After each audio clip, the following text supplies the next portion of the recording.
Lomo stood outside the door. His hand hovered over the handle. On the other side was something simple. A presentation. Just 10 minutes. 10 minutes of speaking in front of people who barely knew him, but his heart was racing as if he were about to run from danger. His chest felt tight. His mind started whispering things. What if you mess up? What if everyone notices? What if you embarrass yourself? His brain painted the moment like a disaster waiting to happen. So Lomo stepped back. Maybe I'll just wait a little longer, he told himself. But the strange thing was, nothing dangerous was actually happening. The room was safe. The people were normal. The situation was ordinary. Yet his body reacted as if he were facing a threat. Why? Because fear doesn't always tell the truth. Sometimes, fear lies. Lomo had experienced this feeling many times before. Before speaking in class, before meeting new people, before trying something unfamiliar. Every time he wanted to do something important, fear showed up first, and it always sounded convincing. Fear would say things like, "You're not ready, you might fail, something could go wrong." And because the feeling was so intense, Lomo believed it. His mind followed a simple rule. If it feels dangerous, it must be dangerous. So, he avoided situations that made him anxious. He stayed quiet instead of sharing ideas. He delayed opportunities. He chose comfort over growth. At first, avoidance felt like relief, but later, it felt like regret. And Lomo began to wonder something important. What if my fear is wrong? To understand fear, we have to understand how the brain works. Inside your brain is a small structure called the amygdala. It's part of your brain's survival system. You can think of it as your internal alarm. Its job is simple: detect danger and protect you. Thousands of years ago, this system helped humans survive real threats. Wild animals, hostile environments, unpredictable danger. The amygdala was designed to react quickly, very quickly. But there's a problem. This alarm system cannot always tell the difference between real danger and imagined danger. Psychologists sometimes call this the false alarm system. It's like a smoke detector that goes off even when there's no fire. Burn a piece of toast and suddenly the alarm is screaming. Your brain works the same way. Sometimes fear appears not because something is dangerous, but because something is unfamiliar. Another pattern makes fear even stronger.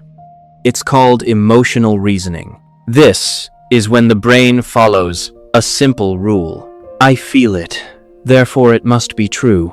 If Lomo feels nervous, his brain assumes something bad must be happening, but feelings are not facts. They are signals, and signals can be wrong. Another factor is something called negativity bias. Your brain is naturally better at noticing threats than noticing safety. This helped our ancestors survive.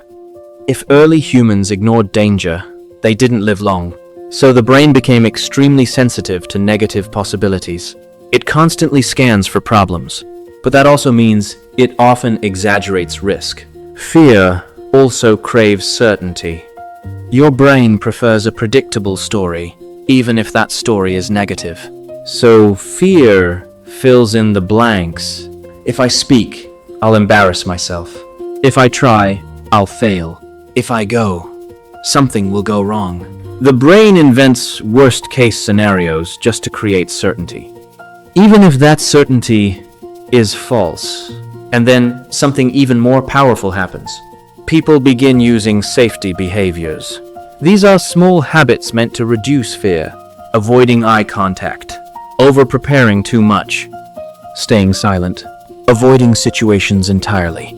These behaviors feel helpful in the moment, but they secretly strengthen fear because the brain learns the wrong lesson.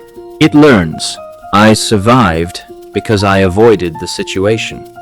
Instead of learning, I survived because the situation was never dangerous.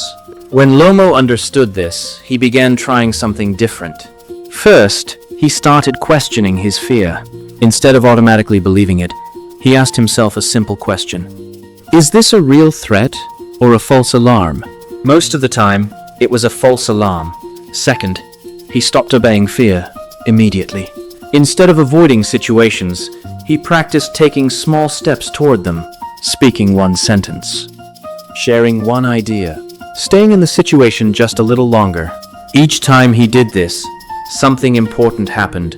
Nothing terrible occurred, and slowly his brain began learning a new message. This situation is safe. Third, he reduced safety behaviors. Instead of hiding or trying to control every detail, he allowed himself to be imperfect. This helped his brain update its predictions. And finally, he learned to separate feelings from facts. Fear could speak, but it didn't get to make the final decision. The change didn't happen overnight. Fear still appeared sometimes, but something inside Lomo shifted. The voice of fear became quieter. The voice of curiosity became stronger. Instead of asking, "What if something goes wrong?" he started asking, "What if nothing goes wrong?" And every time he faced fear, the illusion became weaker. The monster in his mind became smaller, because the brain learns through experience. And experience was proving something powerful. Most fears were predictions, not realities. Fear is not your enemy. It's your brain trying to protect you. But sometimes your brain is using outdated information. It reacts to modern situations as if they were ancient dangers. So fear sends warnings that sound convincing. But convincing does not always mean correct. Your fear may say, "Don't try, don't speak, don't risk it." But often those warnings are just echoes of a false alarm. And when you question that alarm, when you test it, when you step forward despite the noise, you discover something powerful. Fear was never the truth. It was only a prediction. And predictions can be wrong. The moment you stop treating fear as a command and start seeing it as a signal, you take back control of your mind. Because courage is not the absence of fear. Courage is the moment you realize fear has been lying to you all along.